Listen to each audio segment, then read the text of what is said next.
If your child is attacked tomorrow at school and the school minimized it, would you know exactly what to do? Not emotionally, step-by-step process to follow to make sure the matter is taken seriously. We all saw the recent story from the UK. A Nigerian boy told a teacher he was being threatened. No action was taken, and the child was later attacked by 4 students from that school. And there was no solid response from the school or even the police until his mother went online to cry out for justice. And then the school responded. According to her, they called her over the phone to sort things out. In Canada, in 2021, a 14-year-old Nigerian-Canadian student was attacked in a school in Edmonton. 7 boys to this one boy. A racial slur was used, and the police later described it as a consensual fight that escalated. Ladies and gentlemen, 7-1, a consensual fight. No criminal charges were laid. When stories like these break, the advice starts flowing. Put your kids in taekwondo. And yes, we put our kids in taekwondo. We tell them to be strong. We tell them to stand up for themselves. And there's nothing wrong with putting them in taekwondo. The confidence matters, and self-defense is a good skill to have. But when a child is outnumbered 7-1, 4-1, 5-1, even 3-1, this is no longer about who can kick harder or about karate skills. When threats were reported before the attack and ignored, it's no longer about fighting back. When serious harm is described as consensual fight, we're no longer talking about your personal strength or your child's personal strength. This is about systems. And systems don't respond to punches or kicks. They respond to process. That's where advocacy comes in. When something rises to the level of assault, not teasing or pushing, but real physical harm, that is no longer a school issue. It is now potentially a police case. Of course, not every conflict needs police, but serious harm does. If your child is injured, hospitalized, or genuinely afraid for their life, you report it to the police. Full stop. Now, whether charges are laid is a different question altogether.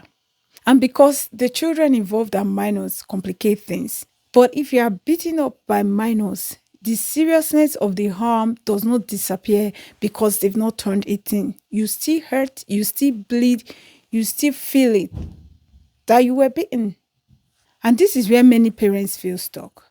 You reported to the school, you reported to the police, but the response still feels small. That's where advocacy groups matter. Not because you want to make noise or you want trouble. You just need support from people who understand how the system works. Especially when you don't understand how the system works yourself, being from a different country. The mom of the boy attacked in the UK said many Nigerians rallied around her. They called her, they gave her lots of advice.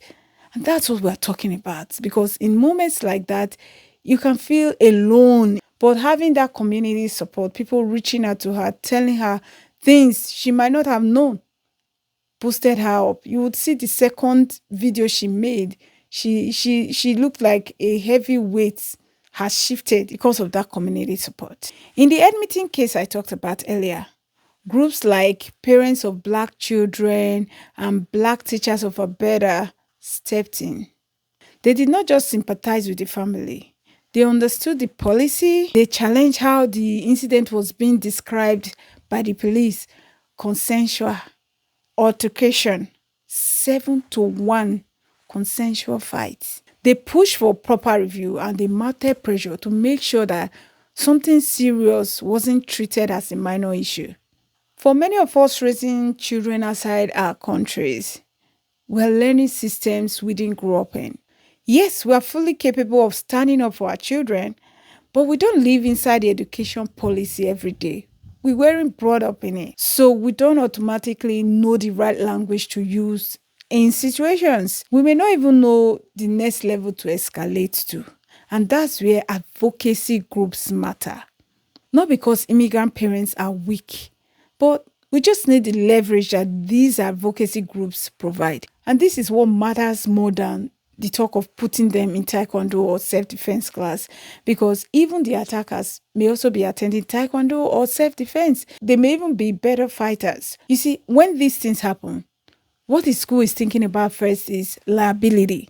Police is thinking about definitions. The institutions are thinking about procedures. You are thinking about your child. The priorities are not the same. That does not mean the system is evil, but it means that the system will protect itself first. And if you don't understand how it works, you can be quietly sidelined, even though you are the victim. They won't panic with you. Their own is to do their paperwork and all that. You will be the one running like a headless chicken to make sure your child is okay. When your child is hurt, as a parent, you're not thinking about classification language or review process. You're thinking about your child. That's why having organized support behind you can change how seriously something is being treated. There are different advocacy groups because many parents are just tired. They don't know what to do. They don't know who to turn to anymore. Not everybody can come to the internet to ask for help like the other lady did. Some people are just suffering in silence. So check out what your region have, because most regions have advocacy support for issues like this. They have some form of parents advocacy group, education complaint offices, community legal clinics. Just check out what is available in your area. You don't need to memorize everything. Just know they exist. We all pray never to be in situations like this, never to have our children beaten up. It's not our prayer, it's not our wish. But sometimes when these things happen, it's better you have an idea of where to start from than scrambling to start from the scratch. Because as we have seen in some of these cases, the difference between a slap on the wrist or real accountability for the offenders is not outrage or how well the victim's family can shout. No, it's whether the right procedures were activated even beyond the school. In the Edmonton case, one of the concerns was that without groups like Parents of Black Children or the Black Teachers Association of Abeda, that incident would have been treated as minor issue, short suspension for the attackers involved. Because the school was dragging their feet, police said it's consensual fight. What next? But the advocates pushed for proper review. They questioned the language use. They questioned whether the response from the authorities matched the harm that that child sustained. And eventually, those boys were expelled. The response finally matched the harm. Yes, we pray that our children never even get that sort of beating. But this is important because many of us think that because abroad they are structured, they follow rules, accountability is by default. No, it's not always by default. Accountability happens when the right procedures are activated. If you are raising children here long term, you need to understand how your local system escalates. Know who sits above the principal, know who sits above that person, know where complaints go beyond the school. Our children are watching us. We tell them to be strong, to stand up for themselves, but they are watching what we do. They are watching how we handle authority as parents. If we shrink in the face of bullying at work or we stay quiet just to avoid discomfort, they see that. And you know what they say? Actions speak louder than words. You can be respectful but still be firm. Don't be a walkover or a pushover. Also, don't wait for serious harm to happen before you learn the process. You start early. If your child mentions repeated teasing, exclusion, or intimidation, you note dates, you note names. Not every time tell them to ignore.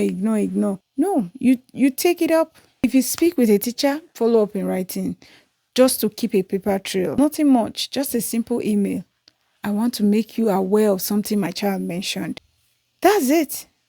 I've seen how quickly schools move when they realize that you as a parent, you are paying attention. The principal follows up. They update you. They tell you the steps they are taking. When you stay on top of issues early, it creates awareness. It shows that you are paying attention, and this protects your child. Early documentation prevents late escalation. If at the early stage it stops there, the trouble and everything stops there, that's fine. But if it grows, you already have a record. And let me be honest, I would rather the school look at my child and be like, that family, careful, instead of, that family, mom won't mind, anything goes. For me, sometimes if I feel like the school is dragging their feet and I'm not getting answers as fast as I want, I've said to a school plainly before, if this is not being handled properly, I'd like to speak to the other parent myself. They don't like that. Once they hear that, it's like, no, no, no, we are on top of it. And you see how they move very fast to make sure things are done accordingly. Something our people need to understand, especially the newcomers among us. School staff are not doing you a personal favor. Government agencies are not doing you a favor. These are systems you pay into. They exist to serve the public, and that includes you. And I'm not talking about entitlement. Be polite, be respectful, but don't shrink. There's a difference between being grateful and shrinking. One is healthy and the other makes you small. And when it comes to your children, you can't afford to stand small. Thank you for watching. I'll see you on the next one. Bye.